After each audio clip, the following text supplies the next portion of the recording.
Picture this. You're a 9-year-old boy, born to the most powerful throne in Europe. Your nursery is filled with golden toys, your clothes are made of the finest silk, and servants bow when you enter a room. You should be learning to ride horses, practicing with wooden swords, or playing with other noble children. Instead, you're locked in a cold, damp cell, forgotten by the world that once celebrated your birth. Your only companions are rats and the echo of your own terrified breathing. You haven't seen sunlight in months. The revolutionaries who destroyed your family have decided that even a child poses too great a threat to their new order. Tonight, as you drift off to sleep on a bed of moldy straw, you have no idea that you'll never wake up again. This was the reality for Louis Charles, the boy who would have been King Louis XVII of France. At 10 years old, he died alone in a prison cell, his small body ravaged by tuberculosis and neglect. His crime? Being born royal during one of history's most violent revolutions. His story is just one of countless tragedies that prove a devastating truth. Throughout history, being born into royalty has often been a death sentence for the young and innocent. Before diving into these forgotten stories of survival and suffering, if you enjoy learning about the hidden truths of history, consider hitting that like button and subscribing for more content like this. Please comment below to let me know where you're listening from. I find it incredible that we're exploring these ancient stories together from different parts of the world, connected across time and space by our shared curiosity about the past. When we think of royal children, we imagine privilege, protection, and power. We picture golden cribs, devoted nursemaids, and futures bright with promise. But the reality throughout history has been far darker. Royal children were not cherished individuals. They were political assets, living symbols of dynastic power, and all too often, targets for elimination when that power shifted hands. Their deaths weren't just personal tragedies. They were calculated murders, political necessities, and brutal reminders that in the Game of Thrones, even children are expendable pieces. What makes these stories so haunting isn't just the youth of the victims, but the systematic nature of their destruction. These weren't random acts of violence or tragic accidents. These were deliberate decisions made by adults who looked at children and saw only obstacles to be removed, threats to be neutralized, or symbols to be destroyed. The methods varied: poison, suffocation, abandonment, deliberate neglect, but the goal was always the same: to erase young lives that stood in the way of political ambition. The sheer number of royal children who met never to be seen again. In revolutionary France, royal children were systematically hunted down and executed. In ancient Rome, imperial heirs were poisoned by their own relatives. The Spanish court saw generation after generation of royal children die mysterious deaths. Russian grand dukes and duchesses faced firing squads. Chinese princes were buried alive with their fathers. The list goes on, each entry representing not just a statistical casualty, but a child who experienced terror, pain, and death at the hands of adults who should have protected them. But what makes these deaths particularly horrifying isn't just their frequency, it's the methods used and the complete disregard for the humanity of the victims. Many of these children were old enough to understand what was happening to them. They knew they were going to die. They had time to be afraid.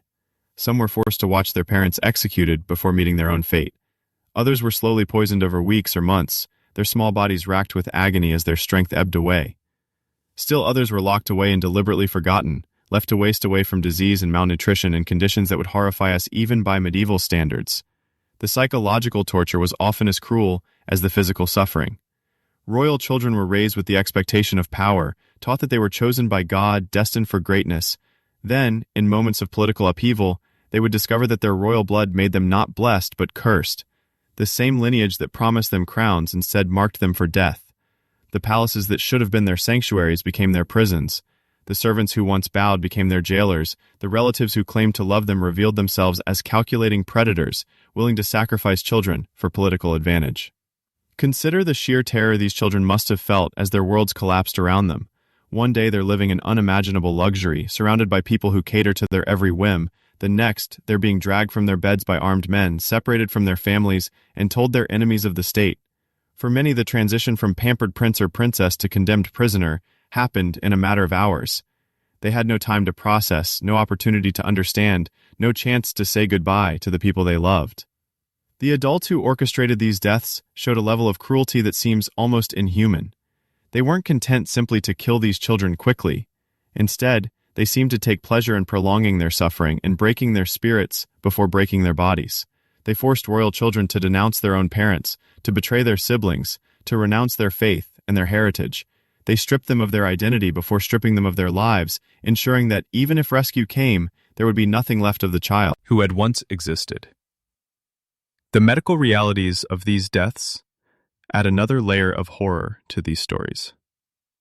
Without modern medicine, even minor illnesses could become death sentences for children already weakened by stress, malnutrition, and abuse. Royal children who might have survived their political persecution succumbed instead to diseases that their captors either couldn't treat or chose not to treat. Tuberculosis, smallpox, typhus, and countless other ailments ravaged small bodies that had been deliberately weakened through neglect and cruelty.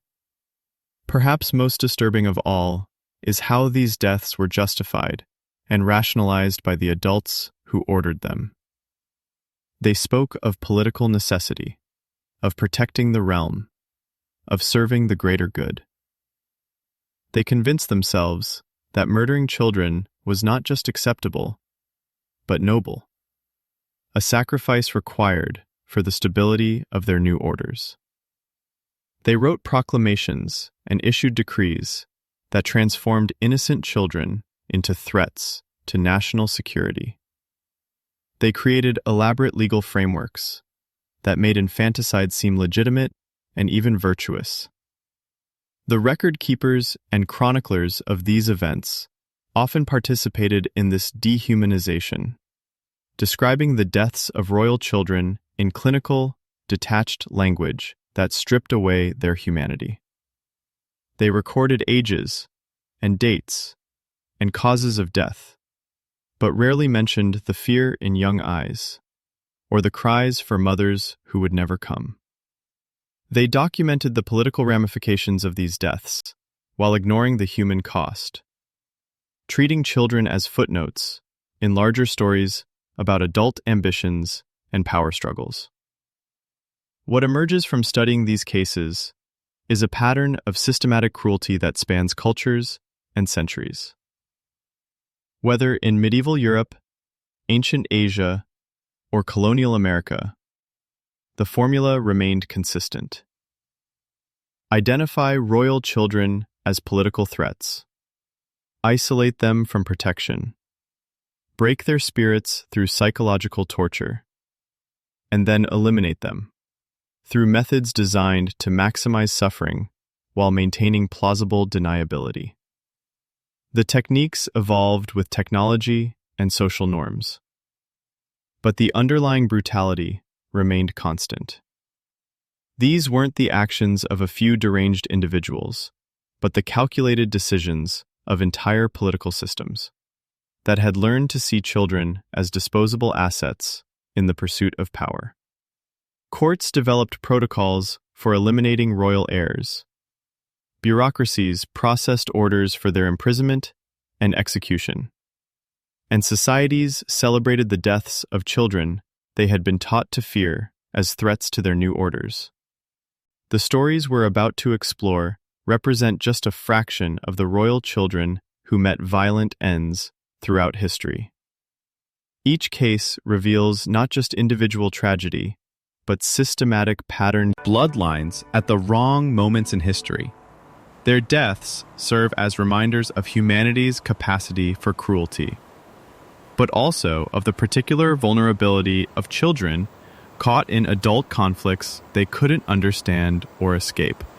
In their final moments, stripped of their titles and their power, they were simply scared children facing death at the hands of people who should have protected them. Their stories demand to be told not as historical curiosities, but as testimonies to lives cut short by the brutal mathematics of political ambition. The first story that will haunt you long after you hear it involves a little boy who should have been the Sun King of France, but instead became a forgotten victim of revolutionary fervor. His name was Louis Charles, and his death at age 10 represents one of the most systematic and deliberate tortures of a child in recorded history. Louis Charles was born in the Golden Halls of Versailles in 1785, the second son of Louis XVI and Marie Antoinette. His early years were everything you'd expect from a royal childhood. Tutors who taught him languages and mathematics, elaborate toys crafted by the finest artisans in Europe, and gardens where he could play with his sister, Marie-Thérèse. The boy was intelligent and curious, with dark eyes that sparkled when he laughed, and a gentle nature that endeared him to everyone at court. But in 1789, when Louis Charles was just 4, the world he knew began to crumble. The French Revolution erupted with a violence that would consume not just the monarchy, but everyone connected to it. What started as political reform quickly devolved into a bloodthirsty campaign to eliminate every trace of royal blood from France. And that included children.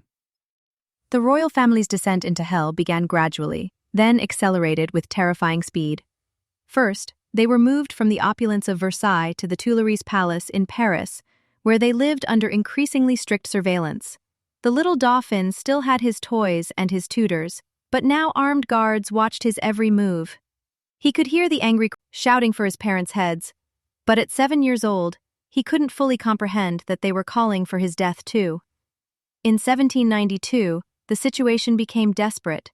The royal family was arrested and imprisoned in the Temple, a medieval fortress in Paris that had been converted into a prison specifically for them. The conditions were harsh: cramped quarters, limited food, constant surveillance, but they were still together.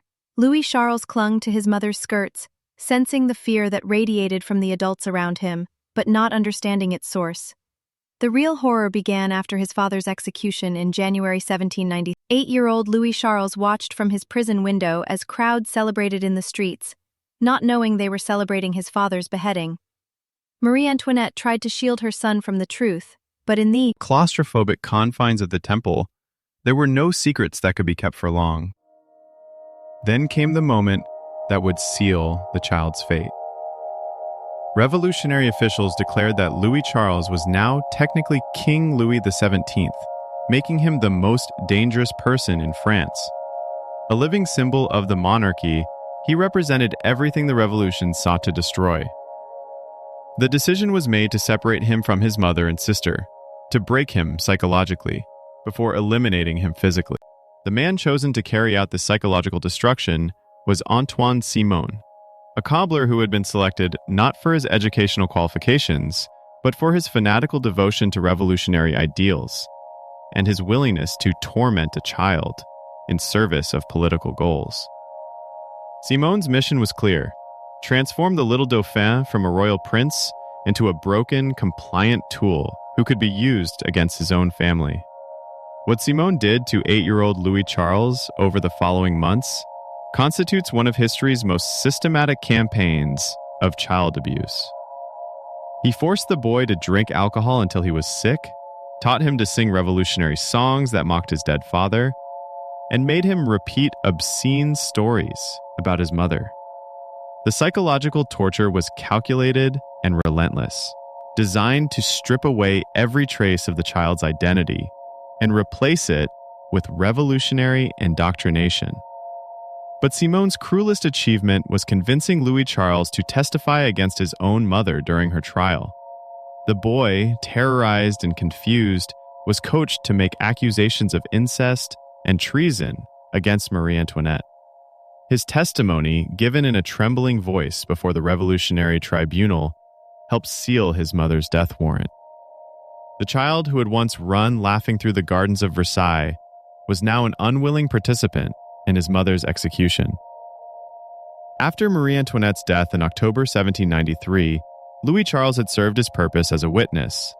Simone was dismissed, and the boy was left in the care of guards who had been instructed to forget he existed.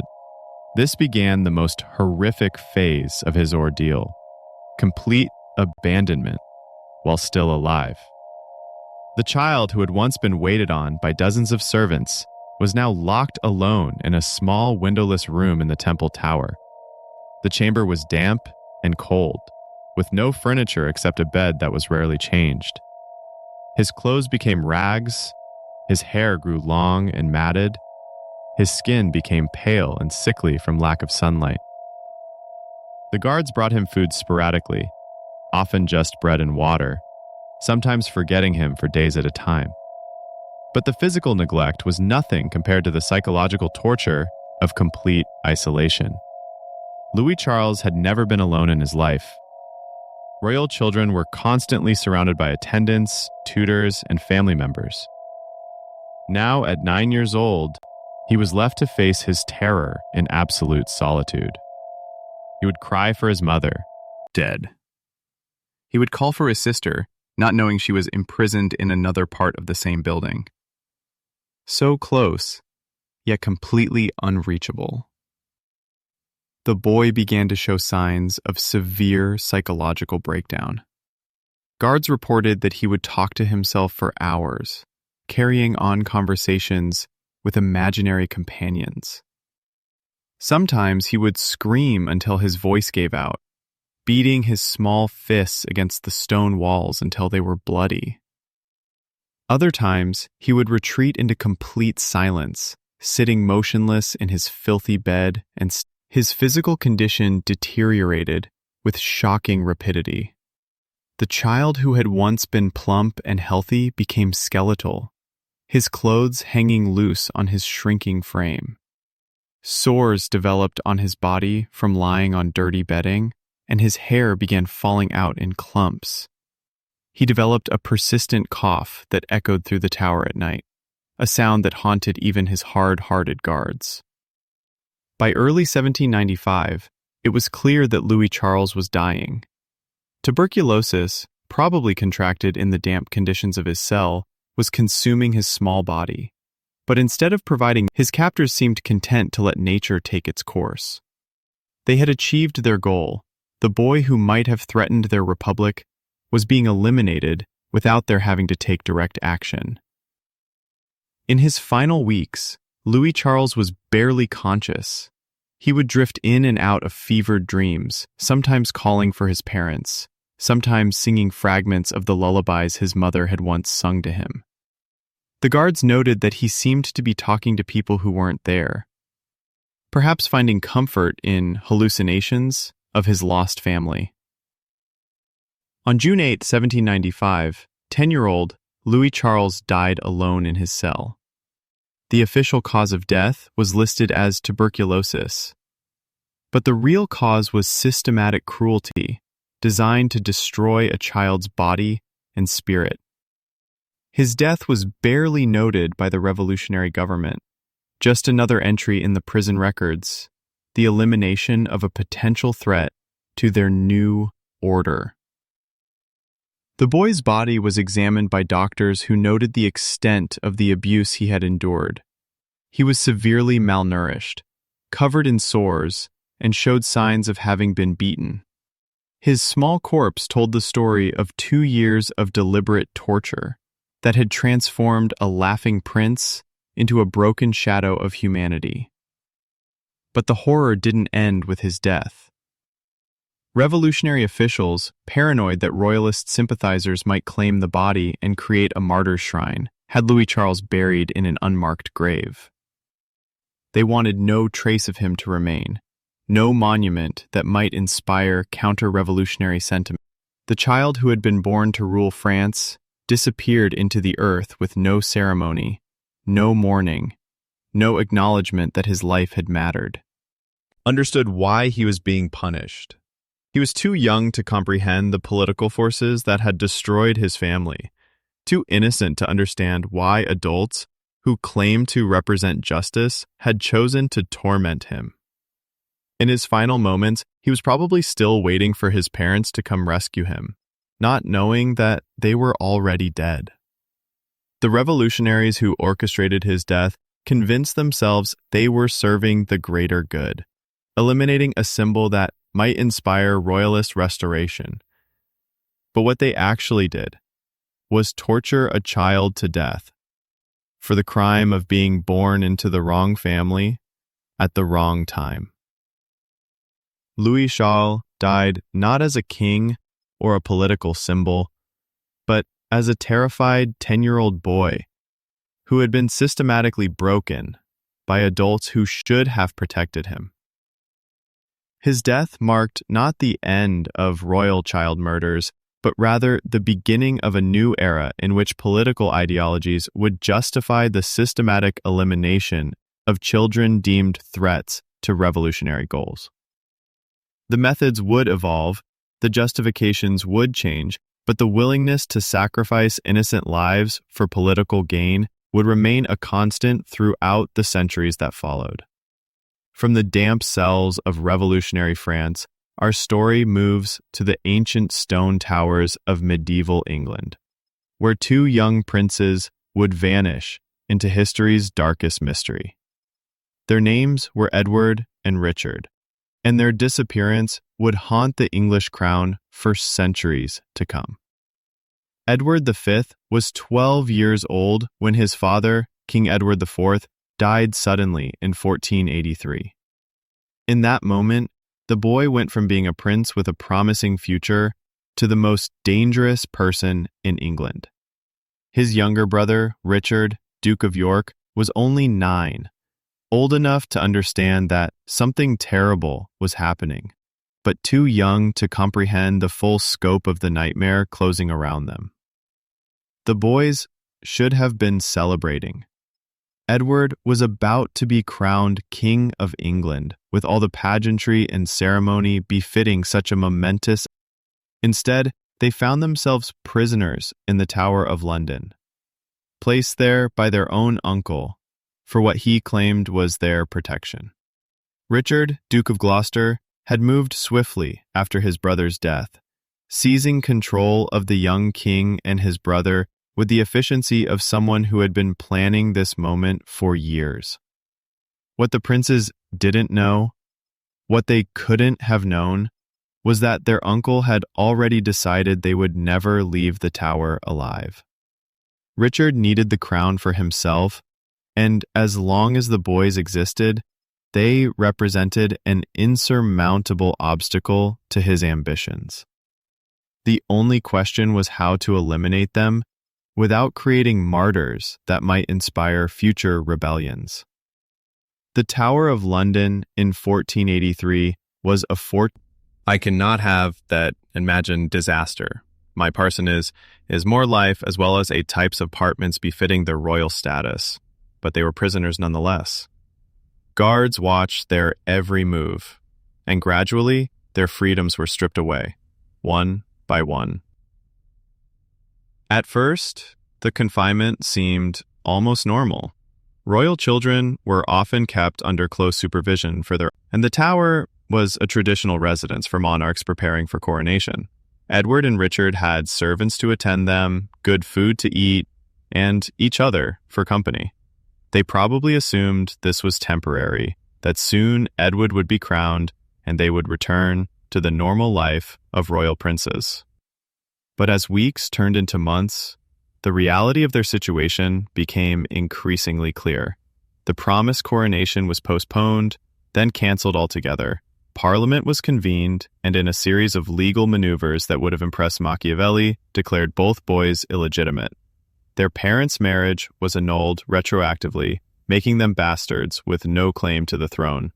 Richard, Duke of Gloucester, was crowned King Richard III, and the princes found themselves not just prisoners, but legally non-existent. The psychological impact on the boys was devastating. Edward, as the older brother, probably understood the political implications better than 9-year-old Richard. He would have grasped that their uncle had stolen their birthright, that everything they had been raised to expect, the crown, the power, the respect, had been taken from them with a few strokes of a pen. For a 12-year-old who had been told his entire life that he was destined to rule England, the realization that he had become powerless must have been shocking. Contemporary accounts describe Edward becoming increasingly withdrawn and fearful as the summer of 1483 progressed. A doctor who attended him reported that the boy had begun seeking, quote, remission of his sins by daily confession and penance because he believed that death was facing him. Think about that for a moment. A 12-year-old child so terrified of his uncle that he was preparing for death through prayer and confession. Edward knew what was coming. His younger brother Richard probably looked to Edward for reassurance and protection, not understanding why his older brother had become so frightened and sad. At 9, Richard was still young enough to believe that adults would take care of him, that his royal blood would protect him, that surely their uncle wouldn't harm his own nephews. The trust and innocence in his eyes must have made Edward's burden even heavier. The last confirmed sighting of the princes occurred in the summer of 1483. A servant reported seeing them playing in the Tower Gardens, but even then, observers noted how pale and thin they had become. They were no longer the healthy, vibrant boys who had arrived at the Tower just months earlier. Fear and confinement had already begun to destroy them physically as well as psychologically. Then, sometime in late summer or early fall of 1483, they vanished completely. No official announcement was made, no explanation given. They simply disappeared from all records, as if they had never existed at all. The silence surrounding their fate was perhaps more terrifying than any public execution could have been. What happened to Edward and Richard in their final days remains one of history's greatest mysteries, but the most widely accepted theory is almost too horrible to contemplate. According to accounts written years later, Richard III ordered their murder, and the method chosen was particularly cruel. The boys were allegedly smothered in their beds with pillows, a method that would leave no obvious wounds, but would ensure a terrifying, agonizing death. Imagine the horror of those final moments. The princes, probably awakened from sleep, would have seen familiar faces, servants or guards they had come to trust, approaching their beds in the darkness. For a moment, they might have thought they were being awakened for some normal reason. Then, as the pillows came down over their faces, they would have realized what was happening. The struggle would have been brief but desperate. 12-year-old Edward might have been strong enough to fight for a few moments, but a 9-year-old would have been completely helpless against adult men. The boys would have clawed at the pillows, gasped for air that wouldn't come, and in their final moments of consciousness, understood that their own uncle had ordered their deaths. But the mystery deepens when we consider the broader implications of their disappearance. Richard III was already king. He had achieved his goal of seizing the throne. Why take the additional risk of murdering the princes? The answer reveals something even more chilling about medieval politics. It wasn't enough to defeat your enemies, you had to erase them completely. As long as Edward and Richard lived, they remained potential focal points for rebellion. Any noble who opposed Richard III could claim to be fighting for the legitimate king, imprisoned in the Tower. Living princes were symbols that could inspire loyalty and justify revolt. Dead princes, on the other hand, were just corpses, politically neutralized and incapable of threatening anyone. The decision to murder the boys, if indeed that's what happened, demonstrates the cold calculation that characterized medieval power politics. These weren't crimes of passion or acts of momentary rage. They were carefully planned eliminations, probably discussed in council meetings, and justified as political necessities. The princes weren't killed because they had done anything wrong, but because they represented inconvenient truths in a world where truth itself was malleable. The method of their disposal, assuming the traditional account is accurate, was chosen for its deniability. Smothering leaves few obvious traces, allowing for the possibility that the deaths could be attributed to natural causes if questions were ever asked. The bodies could be hidden, the deaths concealed, and the world could be left to wonder what had happened to the young princes. But Richard III's reign was short and troubled, plagued by rebellions and challenges to his authority. The disappearance of the princes became a source of persistent rumors and accusations that undermined his legitimacy. People whispered about the missing boys, about their uncle's guilt, about the innocent blood on his hands. The very children he had eliminated to secure his throne became ghostly symbols that haunted his rule. When Henry Tudor defeated Richard III at the Battle of Bosworth Field in 1485, ending the Wars of the Roses, he faced the delicate question of what had happened to the princes. If they were alive, he needed to find them. If they were dead, he needed proof to legitimize his own claim to the throne. The mystery that had begun with their disappearance continued to complicate English politics long after their presumed deaths. In 1674, nearly 2 centuries after the princes vanished, workmen renovating the Tower of London made a grisly discovery. Buried beneath a staircase, they found a wooden box containing the skeletons of 2 children estimated to be about the right ages to be Edward and Richard. The remains were examined by the royal physician, who concluded they were finally proving that they had been murdered and hastily buried within the tower walls. The skeletons told their own story of the boys' final weeks. Both children showed signs of malnutrition and stress, consistent with months of imprisonment and psychological torture. But more disturbing was evidence that suggested they had been murdered, exactly as the traditional accounts described. There were no signs of violence or trauma that would indicate a quick death, supporting the theory that they had been smothered. King Charles II, moved by the discovery, had the remains interred in Westminster Abbey, with full royal honors, finally giving the princes the dignified burial they had been denied for 2 centuries.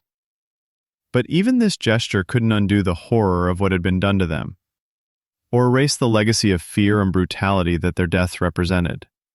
The story of Edward and Richard reveals how royal children could become victims, not just of their enemies, but of their own families. Their uncle didn't kill them in a moment of rage or passion. He eliminated them systematically, probably after careful planning and consideration. The boys trusted him because he was family, because he claimed to be protecting them, because they had been taught to respect and obey their elders. That trust made their betrayal even more devastating. In their final moments, they would have understood not just that they were dying, but that the person who claimed to love them had ordered their deaths. The psychological impact of that realization, combined with the physical terror of their murders, among the most cruel in royal history. Their disappearance also established a template that would be followed by royal child killers for centuries to come. Seize the children, isolate them from protection, eliminate them quietly, and then maintain plausible deniability about their fate. The princes in the tower became both victims and symbols, their deaths serving as a blueprint for future atrocities against royal children. The mystery surrounding their fate has persisted for over 5 centuries, generating countless theories, investigations, and debates. But perhaps the most important truth about their story isn't the specific details of how they died, but the broader reality of what their deaths represented: the complete expendability of children in the pursuit of political power. Edward and Richard were killed not for anything they had done, but for who they were. Their royal blood, which should have protected them, instead marked them for death. Their innocence couldn't save them, their youth couldn't protect them, and their family connections became the very instruments of their destruction. They died because adults had decided that their lives were less important than political ambition, and their deaths were covered up because even their murders were seen as potential political liabilities. In the end, the princes in the tower represent something universal about the vulnerability of children caught in adult conflicts they cannot understand or escape. Their story resonates across centuries because it speaks to our deepest fears about childhood innocence destroyed by adult cruelty, about trust betrayed by those who should offer protection, and about the terrible price that children pay for the political games of their elders. The haunting echo of those medieval tower walls brings us to another tale of royal childhood destroyed.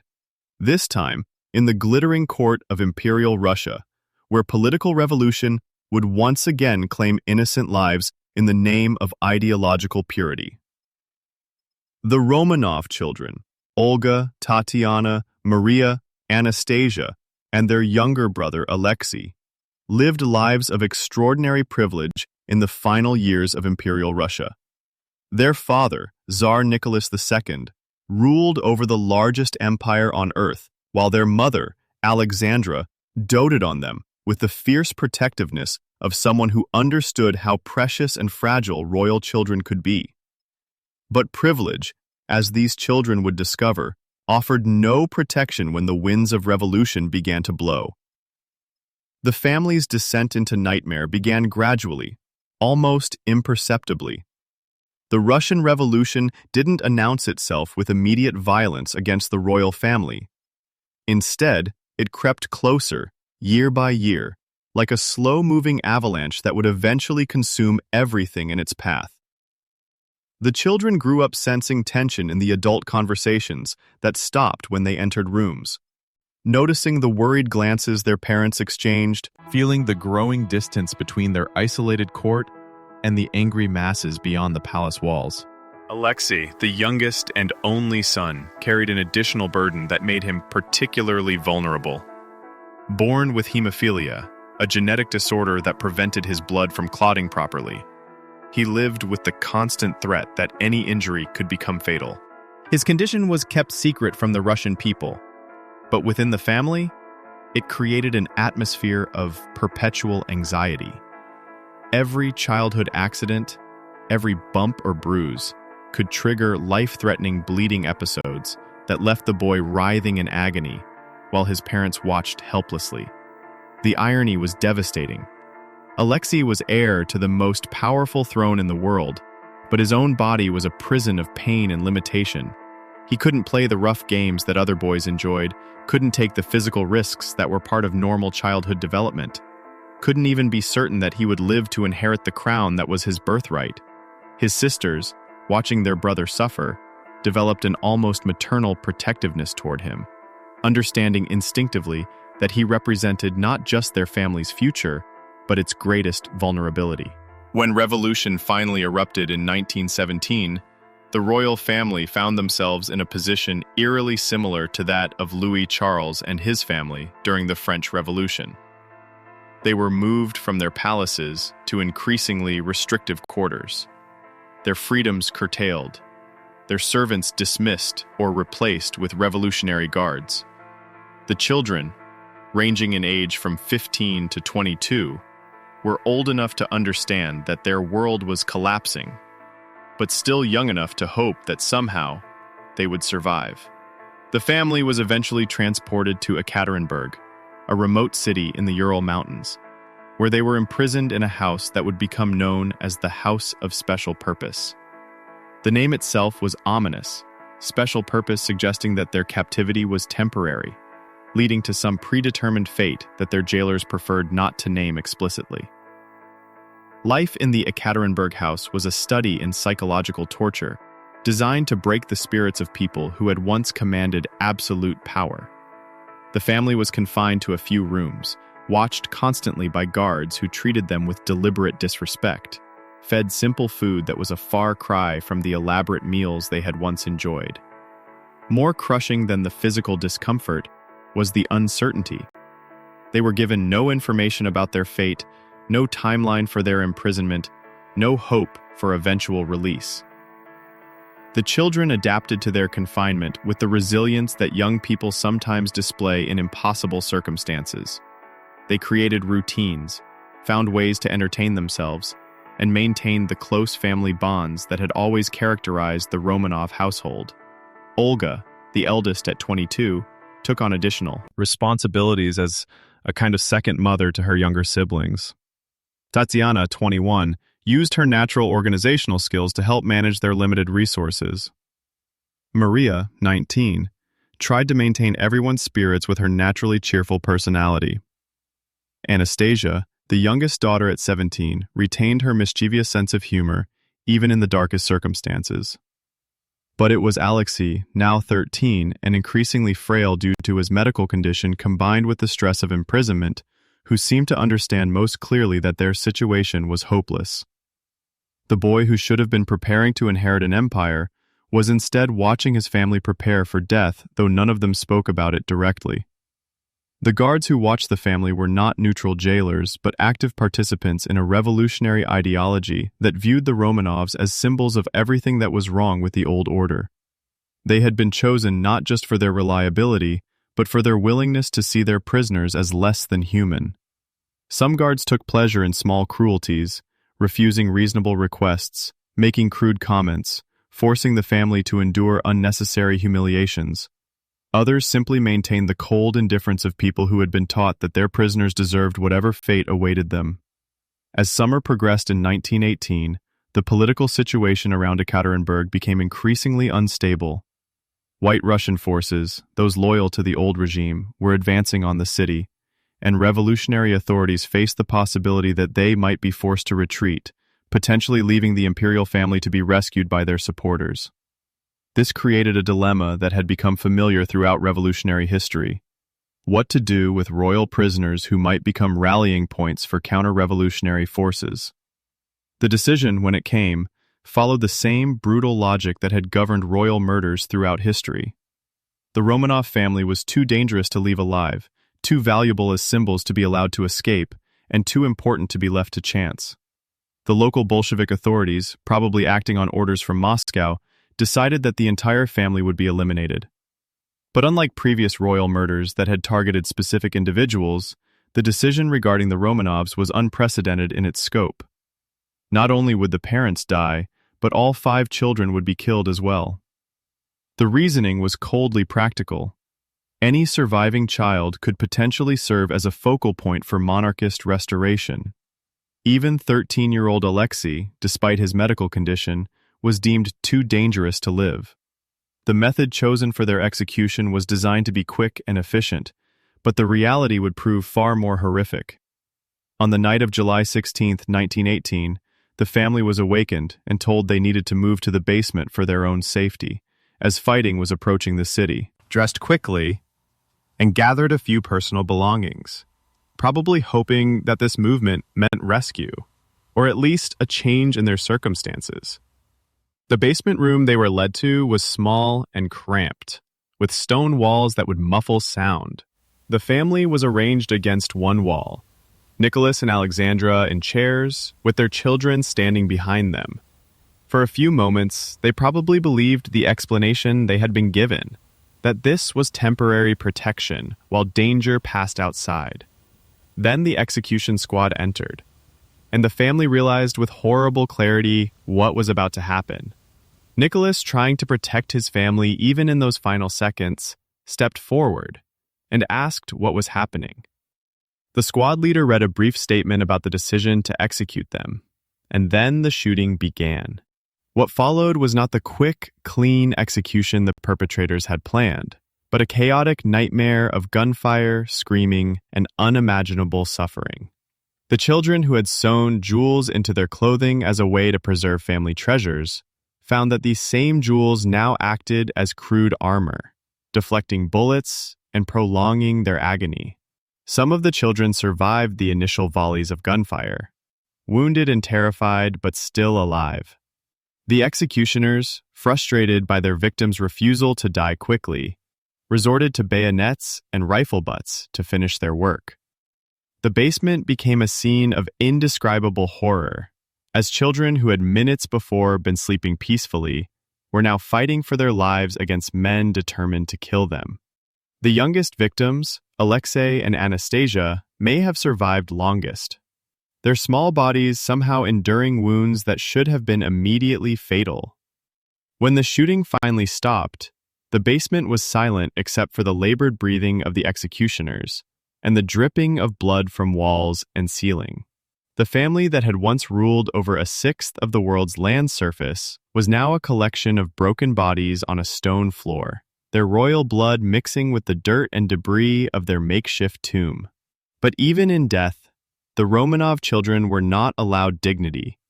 Their bodies were loaded onto a truck and driven to a remote location, where they were burned with acid and gasoline, then buried in unmarked graves. The executioners wanted to ensure that no remains would be found that could become shrines or rallying points for monarchist sympathizers. The children who had once been symbols of imperial power were now supposed to disappear completely, as if they had never existed at all. The psychological impact of the Romanov murders extended far beyond Russia, shocking the world with its systematic brutality. Unlike previous royal executions that had focused on adult rulers, this massacre had deliberately targeted children, including a 13-year-old boy whose only crime was being born into the wrong family at the wrong time. The international community, already horrified by the violence of the Russian Revolution, found the murder of the Romanov children particularly difficult to accept or understand. What made the killings even more disturbing was their systematic nature. This wasn't a spontaneous act of revolutionary violence, but a carefully planned elimination that had been discussed, approved, and carried out by people who considered themselves servants of a higher cause. The executioners didn't see themselves as child murderers, but as necessary instruments of historical progress, eliminating obstacles to the creation of a better world. The cover-up that followed the murders revealed the same pattern of denial and deception that had characterized royal child killings throughout history. Soviet authorities initially denied that the children had been killed, claiming they had been moved to safety while only the parents were executed. This lie was maintained for decades, even as rumors and witness accounts suggested the truth about what had happened in that basement. The discovery and identification of the Romanov remains in the 1990s, more than 70 years after their deaths, finally provided physical evidence of their fate.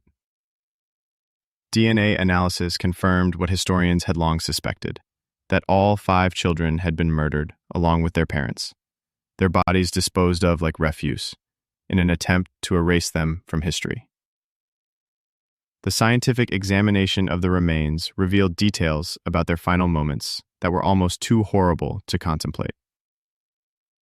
The children had indeed suffered prolonged deaths, with evidence of multiple bullet wounds, blunt force trauma, and defensive injuries that suggested they had tried to protect themselves and each other.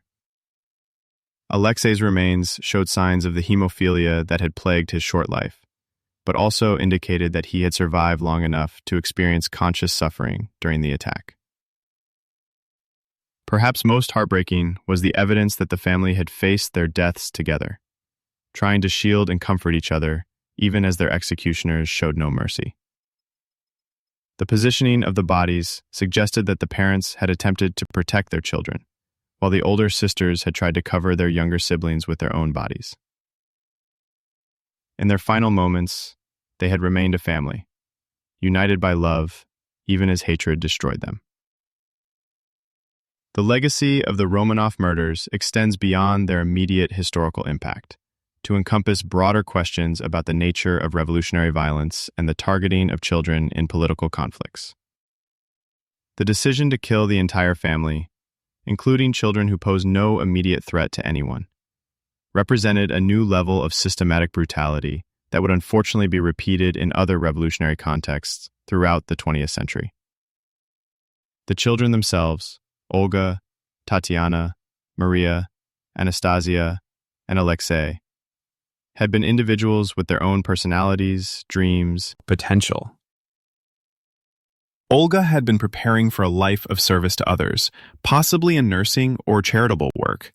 Tatiana had shown leadership qualities that might have made her an effective ruler in different circumstances. Maria had possessed a warmth and kindness that endeared her to everyone who met her. Anastasia had maintained her spirited personality even in captivity, refusing to let circumstances crush her natural optimism.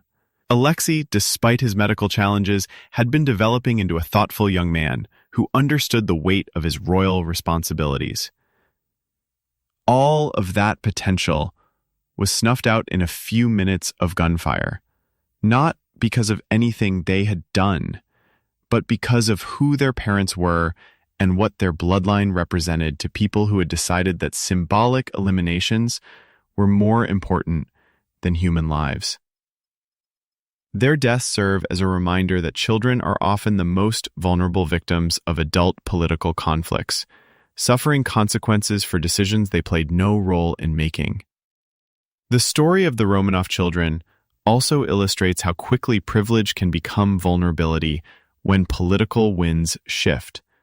These children had grown up with every advantage: education, culture, material comfort, loving parents, but none of those advantages could protect them when revolutionary ideology decided they were enemies of the people.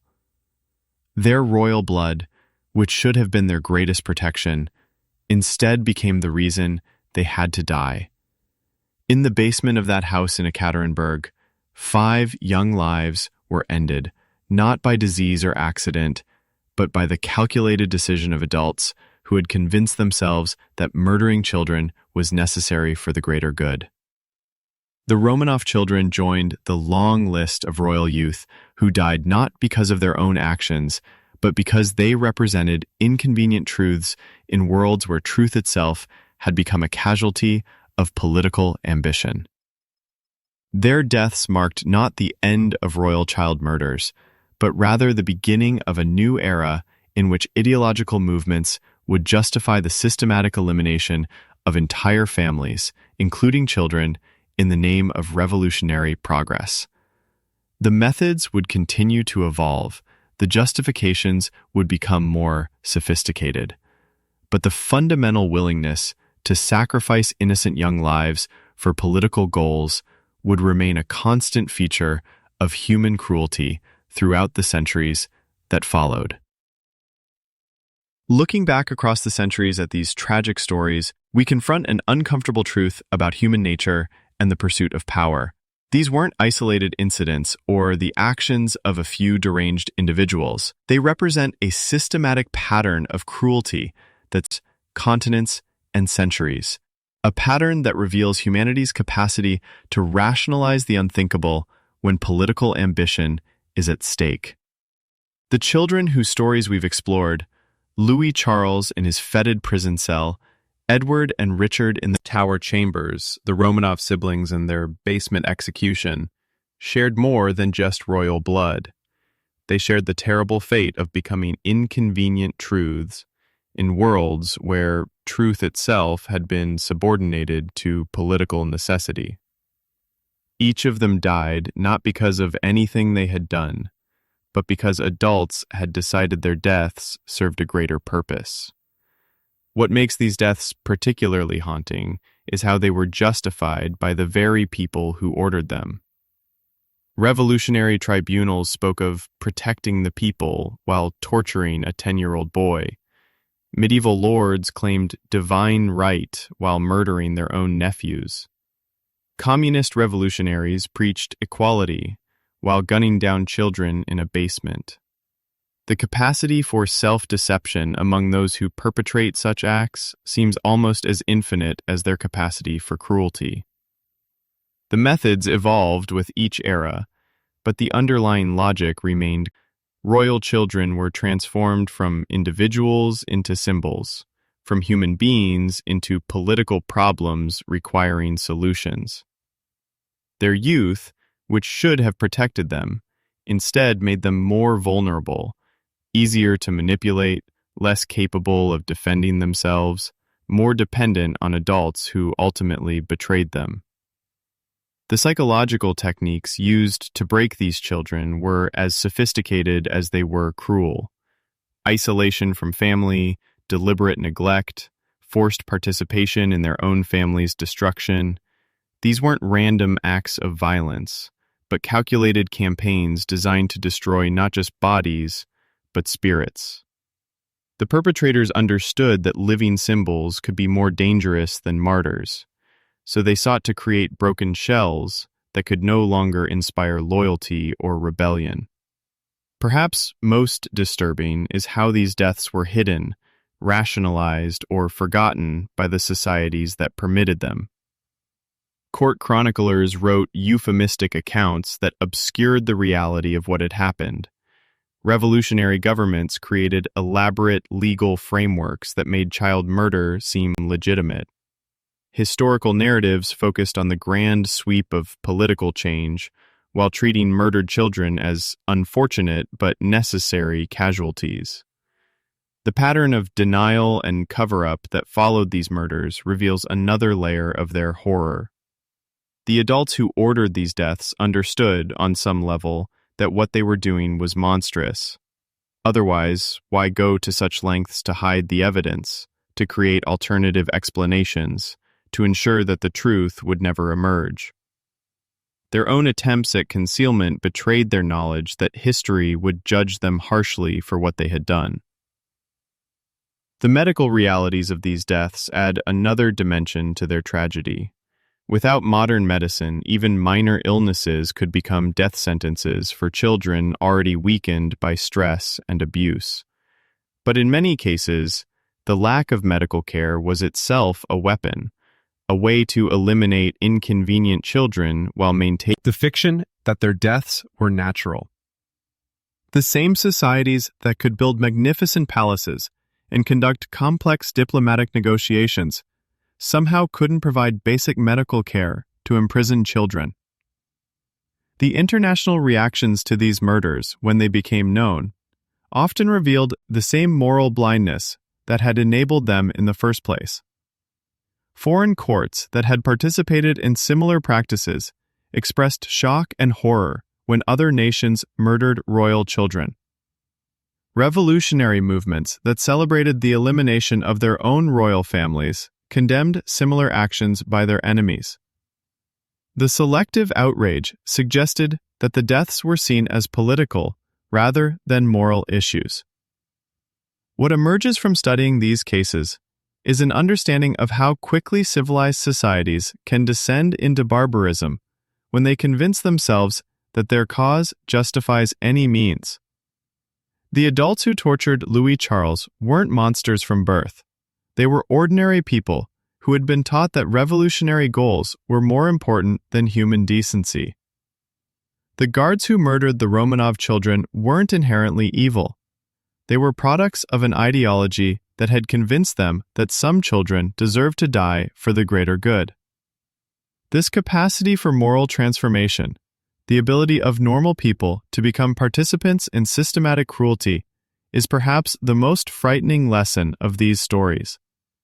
It suggests that the potential for such horrors exists in every society, waiting to be activated when the right combination of political pressure, ideological fervor, and moral rationalization comes together. The children themselves, in their final moments, probably couldn't comprehend the forces that had destroyed their lives. They died not understanding why they were being punished, what they had done to deserve such treatment, or why adults who claimed to represent justice had chosen to torment them. Their innocence, preserved even in death, stands in stark contrast to the calculated cruelty of their killers. These stories also remind us that historical memory is fragile and often manipulated by those in power. How many other royal children died horrible deaths that were never recorded, never investigated, never remembered? How many victims have been erased from history by the same forces that destroyed their lives? The cases we know about may represent only a fraction of the actual toll. The technological and social changes of the modern era haven't eliminated the underlying dynamics that made these murders possible. Children are still used as political pawns, still targeted for elimination when they represent inconvenient truths, still sacrificed to adult ambitions they cannot understand or escape. The methods have become more sophisticated, the justifications more complex, but the fundamental willingness to treat children as expendable assets remains disturbingly constant. What these stories ultimately teach us That the protection of childhood innocence requires constant vigilance against the forces that would sacrifice it for political gain. They remind us that moral progress is not inevitable, that civilized behavior must be actively maintained, and that the price of ignoring these lessons is paid by the most vulnerable members of society.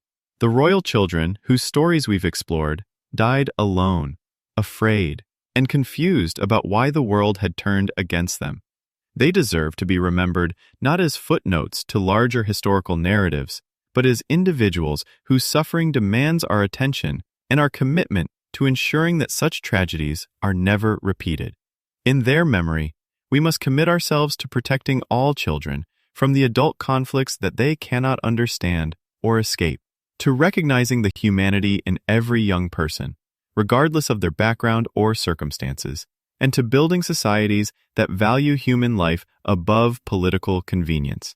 The haunting echoes of their cries still reverberate through history, calling us to be better than those who came before us, to choose compassion over cruelty, and to remember that in the end, we are all judged not by our political achievements, but by how we treat the most vulnerable among us.